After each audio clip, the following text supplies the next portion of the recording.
continuidade aqui no nosso conteúdo, tá? Nós vamos começar a falar agora sobre a transformada de Laplace. Isso equivale ao capítulo 2.5 do livro do Burton, tá? Do Steve Burton, de análise de dados.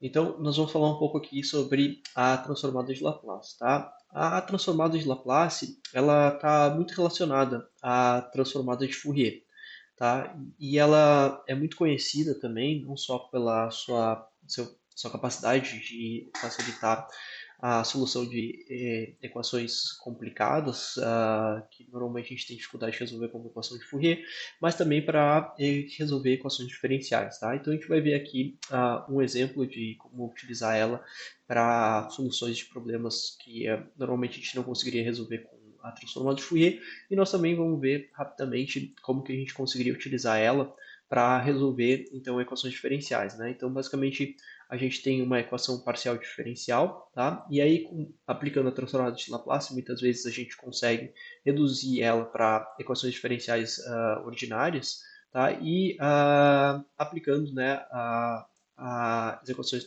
a transformada de Laplace, a gente ainda consegue resolver muitas vezes, diminuir, reduzir ainda mais a ordem desses problemas e achar equações algébricas para equações de segundo grau e transformá-las em soluções simples, né? Como, por exemplo, a equação do movimento harmônico, que a gente vai ver em aula, né? A equação de difusão de calor, que é composta por uma série de equações de derivadas parciais, tá? Então, essas equações, né, a gente consegue, então, utilizar a transformada de Laplace, né? Aqui, no caso, está em termos de variação do tempo, tá? Que eu acho que não se aplica, tá? Seria zero aqui. Mas vamos ver então o que é a transformada de Laplace, né? A transformada de Laplace ela é definida como uma função, ela é definida para uma função bem comportada que decai suficientemente rápido a zero à medida que ela tende ao infinito, tá? O que isso quer dizer? Se eu tenho uma função, né, eu aplico a transformada de Laplace, ela vai tender a zero com o número tendendo a infinito. Tá? Então, situações que antigamente eu não seriam integráveis de uma forma simples, quando eu aplico a transformada de Laplace, a gente sabe que ela vai ter essa tendência a zero. Tá? Então, tem muitas funções, né, que a gente tem dificuldade de resolver ela, principalmente com a equação de Fourier, por exemplo, como uma função exponencial, onde ela, se a gente aplicar a integral dela diverge, ela tende ao infinito. Tá? Isso não é interessante para a gente, para resolver muitos sistemas de equações. E aí, nesse caso, acaba sendo muito útil a gente utilizar a equação de Laplace. Né? As equações, por exemplo, senos e cossenos, né, da sua forma mais pura, também elas vão ser equações periódicas, tá? Que vão ser constantes até o infinito. Então, se a gente for integrar elas infinitamente, né, pode ser que elas divirjam também em um certo ponto, tá? Então, a transformada de Laplace, ela é muito utilizada principalmente para funções trigonométricas, tá? E aí a gente consegue utilizar ela e resolver de uma forma bem eficiente, então, uma série de problemas físicos, tá? E numéricos. Tá? Claro que para muitos problemas que a gente aplica a equação de Laplace, né, como a gente viu ali na transformada de Gabor, a gente pode aplicar funções em termos de janela, que é o que normalmente a gente usa para resolver equações periódicas utilizando a transformada de Fourier. Uh, mas a gente tem um limite, né, dessas janelas, né, e aí se a gente estiver trabalhando com intervalos muito grandes, efetivamente tendendo infinito, a gente acaba que não tem solução para esses problemas, tá? Uh, tá? Então, sempre que a gente tem uma série divergente, ou seja, que ela varia de menos infinito a mais infinito, tá? Tendendo a infinito, tá? A gente pode utilizar, então, a equação de Laplace para tentar otimizar o processo de solução dessa equação, tá? Uh, tá? Então, a transformada de Laplace, ela vai ser muito parecida com a transformada de Fourier, tá? Mas ela vai abranger um número maior de funções que muitas vezes a gente não consegue integrar utilizando a transformada de Fourier. Tá? Então, ela é nada mais do que uma forma mais generalizada da equação de Fourier. Vamos ver o que é essa função de Laplace, né? Então, por exemplo, aqui a função exponencial, tá? a gente sabe que é uma função crescente, tá?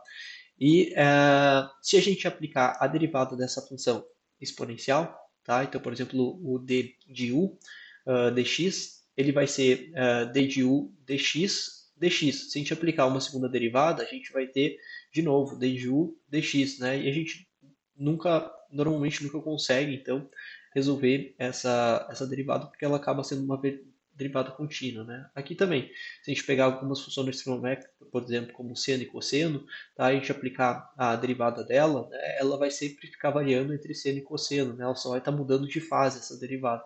Então, a gente pode escrever sempre uma função seno como uma função cosseno, né? E vice-versa se a gente fizer uma alteração de fase delas, né? E quando a gente aplica a derivada, basicamente o que a gente está fazendo, a gente está mudando de fase essas funções e não efetivamente, né, chegando para uma convergência na minha série, tá? E aí, como por exemplo, né, para soluções de DPs, a transformada de Laplace, tá, que vai ser esse L, né, de uma função t, como por exemplo uma função a na t ou t na n, que são funções que divergem rapidamente para o infinito, tá, ou seno e cosseno também, que são sequências infinitas, tá, seno hiperbólico, cosseno hiperbólico, tá? E na Atexel aqui a gente tem duas séries divergentes, né? Aqui, duas funções divergentes, tanto quando a gente fizer o limite dessa função tendendo ao infinito, tá? Ou até mesmo e vezes cosseno e seno, né? Então isso aqui são tudo problemas divergentes, essas aqui também, tá? Que são situações em que a gente tem essas funções, essas minhas f's de t, tendendo ao infinito à medida que o tempo tende ao infinito, tá? E aí, quando a gente aplica a transformada de Laplace, aqui tem uma tabelinha com todas as transformadas de Laplace que vocês podem utilizar já de uma forma discreta. Então, quando a gente simplesmente aplica a transformada de Laplace sobre essa função, por exemplo, uma função constante, né, a gente vai ter 1 sobre s, tá? E que esse s aqui é a variável de Laplace, que é s sigma e ômega, que a gente já vai ver o que é, tá? A gente já vai deduzir essa expressãozinha, né? A função de t na n, ela vai virar uma soma, né? Uma série periódica aqui, né? Em função de s na n mais 1, tá? Então a gente consegue facilmente encontrar os limites dessas funções e ter uma solução para essas funções à medida que a gente aplica a transformada de Laplace e a gente já tem essa série de transformadas de Laplace já bem tabeladas e bem conhecidas para uma série de funções. Isso vai ser extremamente importante quando a gente for calcular mais lá na frente, né, quando a gente estiver falando de teoria de controles, uma série de equações diferenciais parciais bem complexas, tá? Isso aí já não vai ser mais nessa disciplina desse trimestre, a gente vai falar só na próxima disciplina, tá? Mas é importante já para vocês terem essa base e conhecerem a transformada de Laplace, então, para quando a gente for aplicar soluções de equações diferenciais utilizando a equação de Laplace para sistemas dinâmicos de controle, vocês já tenham, então, essa base teórica, né, do que a gente está conversando, tá? Então, para encontrar a solução dessa função f de t, que diverge como as funções que eu mostrei para vocês, né? Quando t tende a infinito, por exemplo, né? A gente pode ter a função f de t igual a e na lambda t. Então, primeiro, né, o que a gente vai fazer? A gente vai multiplicar por uma função de decaimento exponencial aqui. Tá? Então, a gente vai ter essa função de decaimento exponencial aqui. Tá? E essa função vai fazer com que? Com que essa série volte a tender a zero, tá? Em função desse valor aqui de sigma, que é nada mais nada menos do que uma constante de amortecimento dessa função, ou seja, isso aqui vai determinar o quão rápido essa função ela vai tender a zero, né? Se a gente pensar no comportamento da função e na t, ela vai ter essa função que vai tender a zero rapidamente, tá? E esse sigma, esse amortecimento que ela vai ter, vai ser o quão rápido ela vai tender a essa função, tá? Então, se eu tiver uma função f de t, tá? E essa função f de t no limite com a minha f de t tendendo, com o meu t tendendo a infinito, tá? Então, com o meu t tendendo a infinito, se o meu t tendendo a infinito, essa função aqui, f de t, ela vai tender ao infinito, tá? E aí, no momento que eu aplico ela multiplico ela por essa função de amortecimento, tá? Essa função aqui, essa função no limite com t tendendo ao infinito, essa função aqui ela vai tender a zero, tá? Essa função ela vai tender a zero, tá? E aqui eu vou multiplicá-la também, tá? Por uma função de Heaviside, que a gente chama, né? Que seria uma função, por exemplo, uma função quadrática, assim, tá? Onde a gente vai conseguir controlar o início dessa função, onde que ela vai estar começando no tempo, tá? E onde que ela vai estar acabando. Então, para um determinado intervalo de tempo, por exemplo, no t, o valor de t menor do que zero, eu garanto que essa função ela é igual a zero, tá? E aí em t igual a zero, tá? Ela vai t maior que zero, ela vai assumir esse valor aqui, tá? Então essa função h de t, basicamente o que ela está fazendo é isso, tá? E aí a gente vai estar calculando então, né, o resultado dessa funçãozinha aqui, tá? Então, por exemplo, né, essa minha função, tá? A gente tem uma função periódica f de t, tá? Pode ser uma função seno e cosseno, tá? E aí no momento que eu multiplico ela, tá? Eu garanto que antes de zero, tá? Esses valores dessa minha função f de t vão ficar igual a zero no momento que eu multiplico por essa h de t, tá? E para valores maiores do que zero, essa minha função vai assumir o valor igual a 1, tá? Ou seja, ela vai estar variando, vai estar fazendo isso aqui, tá? Então, por exemplo, para t igual a menos 10, essa função vai ser sempre zero. No momento que eu cheguei em t igual a zero, essa função, então, assume o valor, né, que ela assumiria aqui da minha f de t vezes essa funçãozinha aqui, tá? Essa minha função aqui, ela é o meu decaimento exponencial, então é essa função aqui, tá? Para um determinado instante de tempo, tá? Ela vai assumir essa funçãozinha aqui. E aí ela vai continuando aqui. E essa daqui seria a minha E na sigma t, tá? Então seria essa a minha função de decaimento nessa situação, tá? E aí vamos ver o que acontece, né, se a gente aplica isso à nossa transformada de Fourier, tá? Aqui eu tenho a minha transformada de Fourier, tá? Então, bem clássica, tá? Não coloquei nada de Laplace ainda aqui, tá? E aí aqui eu tenho a minha f de t, né? Que esse f tá maiúsculo, tá? Mas a gente estava trabalhando com f minúsculo até então, tá? Então tem uma divergência aqui no livro, mas tanto faz, tá? Se esse f for maiúsculo, se esse f for minúsculo. Essa daqui é a minha função f de t, que em teoria ela diverge, tá? E esse i ômega t aqui, tá? É o i ômega t que aparece sempre na nossa transformada de Fourier, certo?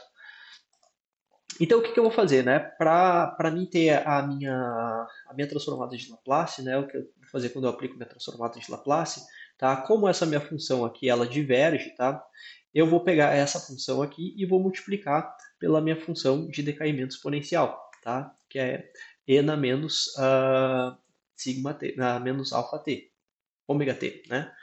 Tá? E aí isso aqui eu botei com o meu padrão. Como eu tenho as mesmas bases aqui, eu consigo juntar esses dois termos aqui.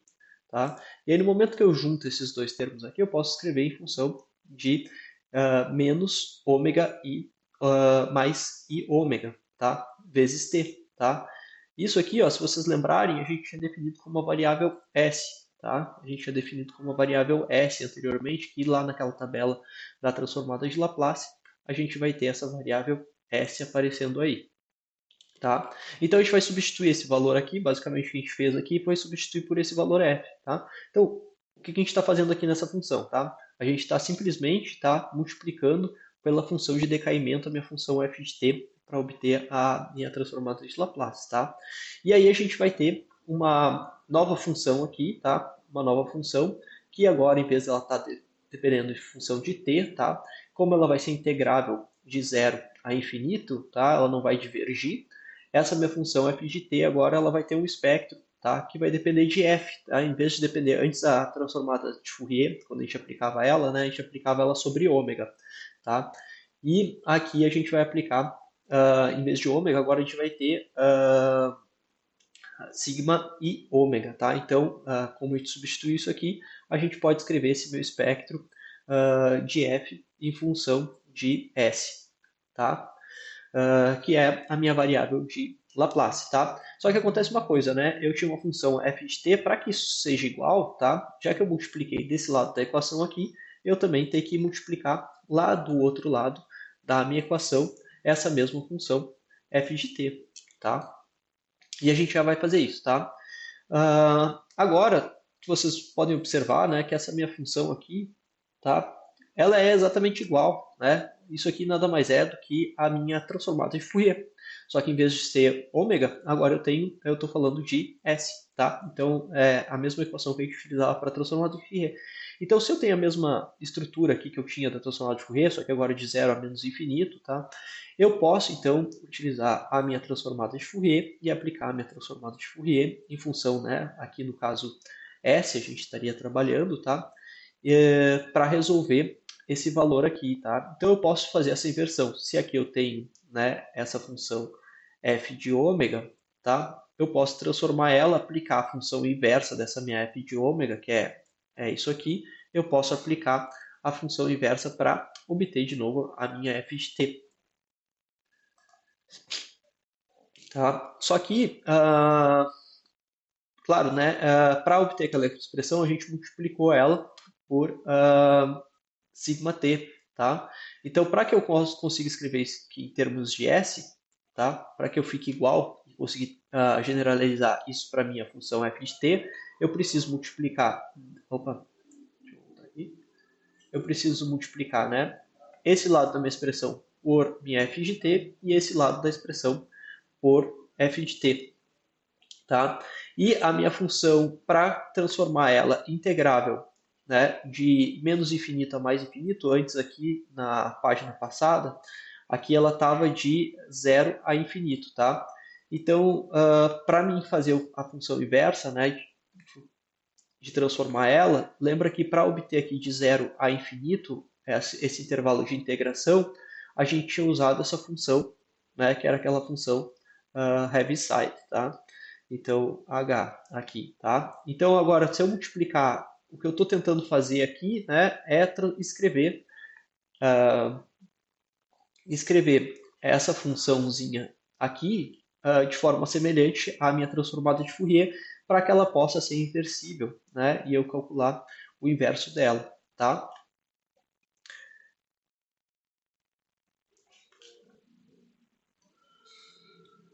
Então aqui, né, eu vou transformar essa variável aqui para S, tá? E aí no momento que eu tenho o meu S aqui eu estava calculando em função de ômega, né? Só que aí agora eu tenho que transformar ela em função de ds, tá? Para conseguir transformar ela e ficar e integrar ela, né?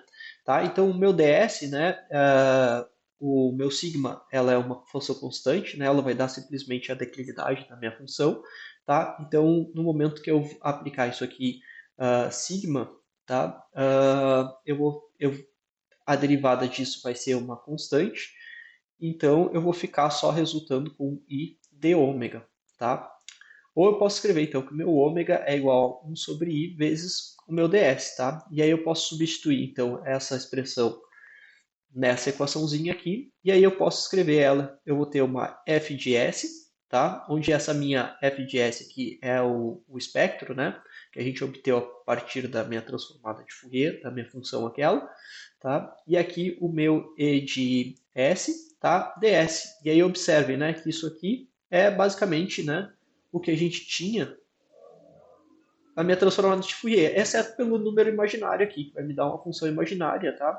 E aqui os limites de integração, em vez de menos infinito a infinito, eu vou estar indo da minha função de amortecimento de menos i até i, porque eu estou trabalhando com uma função imaginária, tá? E aí no momento que eu aplicar os limites de integração aqui, eu vou ter uma função imaginária com uma função imaginária e eu consigo transformar ela numa função real também, tá? Tá? E aí eu vou ficar com essa expressãozinha aqui, tá? E essa expressão aqui, tá? Ela é a minha transformada de Laplace, tá? Essa expressão, ela é a minha transformada de Laplace, tá? Deixa eu da frente, tá? Essa aqui é a minha transformada de Laplace, tá? Então, vocês podem ver que ela é muito parecida com a transformada de Fourier, na verdade ela é a transformada de Fourier, a gente só generalizou ela no momento que a gente aplicou ela, essa multiplicação por essa função de decaimento, tá? Para a gente conseguir resolver, então, essa função que anteriormente divergia, tá? Então, a minha f de s, tá? A minha f de s, tá? Que seria a minha função de espectro, ela pode ser escrita dessa seguinte forma, como minha transformada de Laplace da minha função de f de t. Tá? E a minha f de t pode ser escrita em função da função inversa da minha transformada de Laplace, que é dada por essa integralzinha aqui. Tá? E isso é simplesmente isso, assim, é a nossa transformada de Laplace, tá? Espero que tenha sido tranquilo de vocês acompanharem, tá? Então, para resumir, tá, o que é a transformada de Laplace, tá? A transformada de Laplace, ela é uma transformada de Fourier um pouco mais generalizada, de forma que ela permita lidar com funções que, digamos assim, são mal comportadas, tá? Como, por exemplo, a função exponencial, que a gente não conseguiria ter um valor convergente para ela se a gente aplicasse diretamente a função da transformada de Fourier, tá? Uh, Tá? Outras funções, por exemplo, a função delta de Dirac, tá? Ela requer um número finito de frequências para Fourier, né? Porque ela varia só entre 0 e 1. Tá? Ou a função constante 1, né? Uma função constante 1, a gente não vai conseguir ter uma série de Fourier, porque ela vai ter a gente não vai nunca conseguir descobrir a frequência de uma função constante 1, tá? Uh, e aí a gente não conseguiria, então, aplicar a transformada de Fourier, tá? Então, a transformada de Laplace surge justamente para nos ajudar a aplicar a transformada de Fourier para esses tipos de problema, tá? E ela se torna muito útil, principalmente para resolver algumas EDOs e EDPs, tá? Como é o exemplo que a gente vai fazer logo em seguida, tá? Então, eu vou deixar como tarefinha para vocês, tá? Fazerem o exercício 2.10, tá? Onde ele pergunta aqui, né? Ele verifique se as seguintes propriedades das transformadas, verifique as seguintes propriedades da transformada de Laplace, tá? Então, eu tenho minha função L da minha função E na ômega t, tá? E aí isso daqui vai ser igual a 1 sobre S menos lambda, tá? Então, para vocês verificarem, tá? Basicamente é aplicar, substituir a minha f de t nessa expressãozinha ali que a gente trabalhou com a transformada de Laplace, tá? Então aqui eu vou ter a minha transformada de Laplace, vou substituir a minha f de t, tá? Integrar essa expressão e aí a gente deve convergir então para esses valores, tá? Tentem fazer para algumas delas, tá? E ver se o que vocês encontram, tá? Como exercício prático para vocês praticarem um pouco sobre a transformada de Laplace, tá? Deixar aqui também como tarefa para a transformada de Laplace, tá? O livro do Steve Burton também, o vídeo dele, né? É sempre muito bom vocês irem verificando, tá? Acompanhando as aulas também, assistindo os vídeos deles para ajudar a fixar o conteúdo, né? Ele tem recursos que a gente não tem aqui na nossa universidade, mas então acaba que os vídeos deles acabam ficando sempre mais interessantes, né? Tá? E agora eu vou parar esse vídeo por aqui e vou gravar um novo vídeo, tá? Para exemplificar como que a gente utiliza a equação de Laplace para resolver funções derivativas.